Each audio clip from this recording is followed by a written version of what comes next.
1400 साल दे बाद तेरा दिल दी उंदी मोहब्बत च गिरफ्तार है ते जेड़े कलमा पढ़दे हन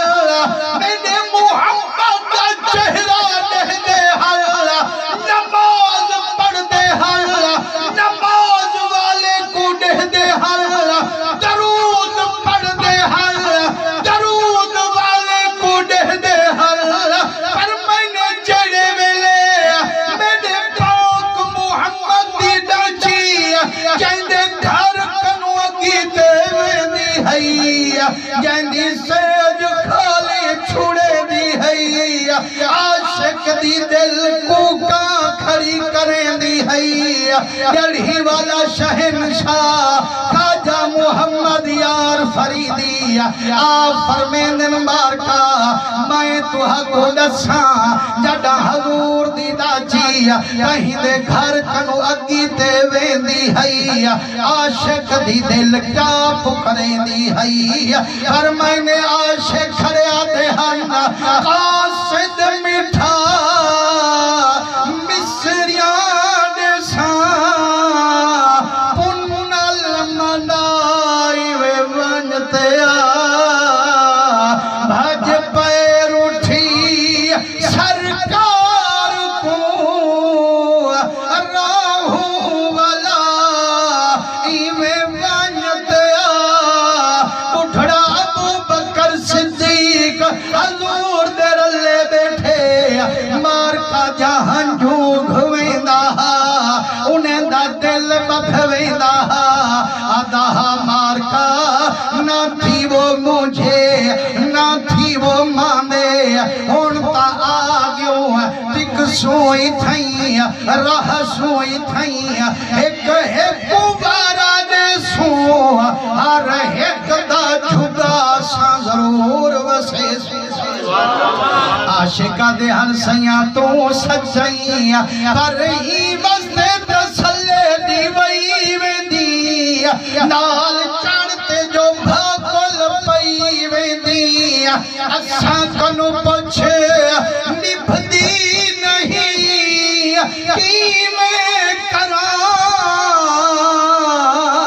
बेबस सदी चीका भरा दीदारिया उठिया घरा कई कर दिखाई वे वंजतिया वंज खान को मजबूर कर बाहरे खुदा दुख दूर कर ही कैफ को मसरूर कर वंज वन्नताई में वंजतिया मुसलमानो कुल अमीर जैसे जा हजूर दी दाची छोड़ गए जेड़ा रोंदा खड़ा गरीब अबू अयूब दी कुल्ली दे रुख जोड़ फरमाने जेरे वेले सरकार अबू अयूब दी कुल्ली जवान बैठे गुलाम हाथ जोड़े आखे ने करीमा करम फरमाओ या अगले चाहिए या पीछे से वल्लाओ मेरा करीमा जिथा बहंदे प्यो इतना गरीब मजजूबे फरमाने अल्लाह दा महबूबे रब को ही दी रजा मतलूबे ओए मत समझो अब अयूब गरीब कहना कहना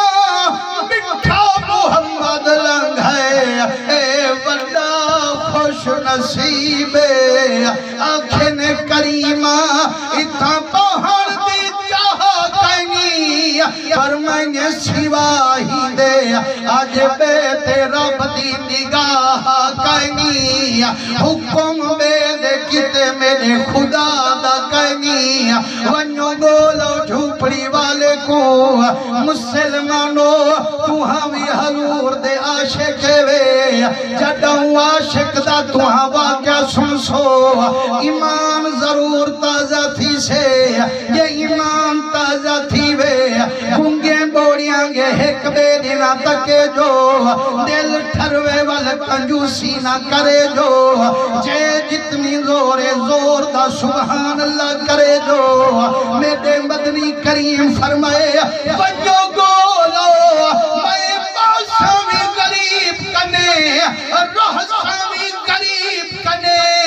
पर मैंने चड्डा वज दिठे ने मैं तंदाल धोकड़ियां मरे दे हर